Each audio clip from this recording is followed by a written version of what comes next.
All right, guys. Welcome back to WMMA Now with your host, Chuck Stevenson.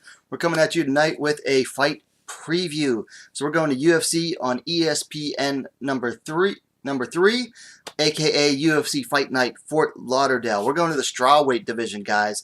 Carla, the Cookie Monster Esparza, taking on Virna Jandiroba. So we have a former UFC and former Invicta champ taking on the now former Invicta champ in Jandiroba. So before we break down the fight, let's take a look at each of these fighters. So we have Esparza age. Esparza is 1 year older, 31 to Jandiroba's 30. Record, Esparza 13-6, whereas Jandiroba is undefeated at 14-0. Height, Jandiroba's 1 inch taller, 5'2", to Esparza's 5'1". As for reach, I don't have one available for Jandiroba. Esparza has a 63-inch reach. So now we've taken a look at both of them. Let's break down each fighter. So first up, we'll start with the Cookie Monster, Carla Esparza. Esparza's strengths. Carla has a very good blast double takedown. I would say she has the second best takedowns, double leg takedown in the division after Tatiana Suarez. You know it's coming, but a lot of fighters still aren't able to stop it. So that blast double has gotten her. It helped her make her way to both belts in both promotions.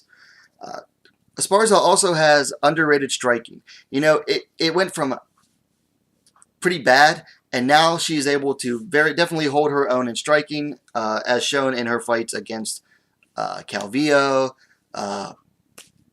She seriously staggered Claudia Gadelha, which surprised and shocked everyone. So, you know, Esparza has definitely improved on her striking, and it's to the point where a lot of people still underrate it.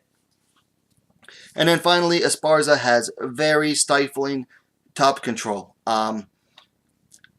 She gets on top, and she's very stifling, and she's active on top too. Like, she uses both her positional control and her ground and pound to just stifle people. I mean, you saw it go back a few years to the when she beat Namajunas for the UFC title.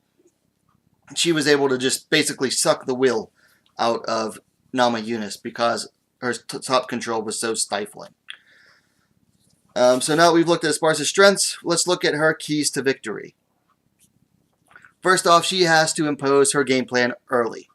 Do not let Jandiroba get off. Esparza needs to impose her game plan early. She needs to set up the takedowns off of her strikes. I think Jandiroba has good enough takedown defense that if Esparza just goes in for the double without setting it up, she won't be able to get it. So she needs to set it up properly off of her strikes. And then finally, Esparza needs to maintain pressure and don't give her an inch. Virna Jandiroba is also a very good pressure fighter, so Esparza needs to do the same thing. She needs to keep the pressure on. You know, maintain it, get the pressure early, maintain it. So now we've looked at Esparza.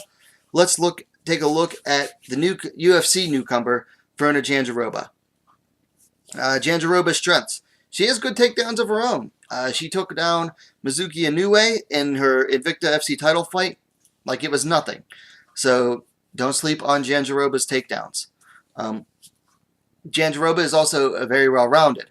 She can strike, she can take you down and wrestle you, and she can submit you. And we also know that Jandiroba has the cardio to go 5 rounds. She went to a 5-round decision against Mizuki Inoue when she won the Invicta FC title. So not only is Jandiroba very similar skills, we also know that she can go the full gamut. So now we've looked at her strengths, let's look at Jandiroba's keys to victory. She needs to close the distance quickly, okay? Esparza often uses the distance to time her blast double, so Jandiroba needs to close the distance very fast and not give Esparza the space to work that blast double. And Jandiroba's takedowns are usually from within the distance, so she needs to get that close the distance to get her own takedowns.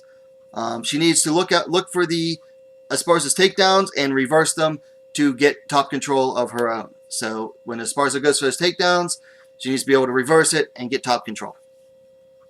And then finally, just like Esparza, she needs to maintain pressure and don't give her an inch. It's the same. You know, these fighters are very similar and they have a similar game plan.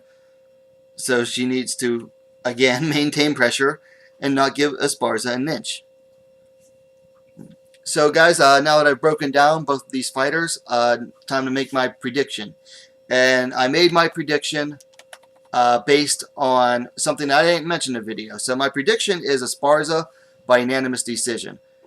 And I'm basing that on level of competition. You know, Esparza's been in the UFC now since late 2014, I believe, was when she fought Namajunas. So a little over 4 years now, or almost 4.5 years. And that whole time, she's faced maybe one fighter that was outside the top 10. I can't remember what Marcos' ranking was at the time. Other than that, she's been facing nothing but UFC top 10 caliber opponents. And she's been holding her own. You know, she has some losses, she has some tough losses, but she also has some good wins in there as well.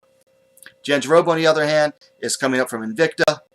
And, you know, once upon a time, Invicta had the best strawweight division, but ever since the UFC opened their own and took half of Invicta's fighters, the Invicta strawweight division just has not been as strong. So there's a big difference between Invicta caliber and UFC caliber now. It's not like how it used to be. And that's coming from a huge Invicta fan who's gone to several events now. So I just think that the experience at that higher level is going to be what it takes for Esparza to win. And so that's why I'm picking her.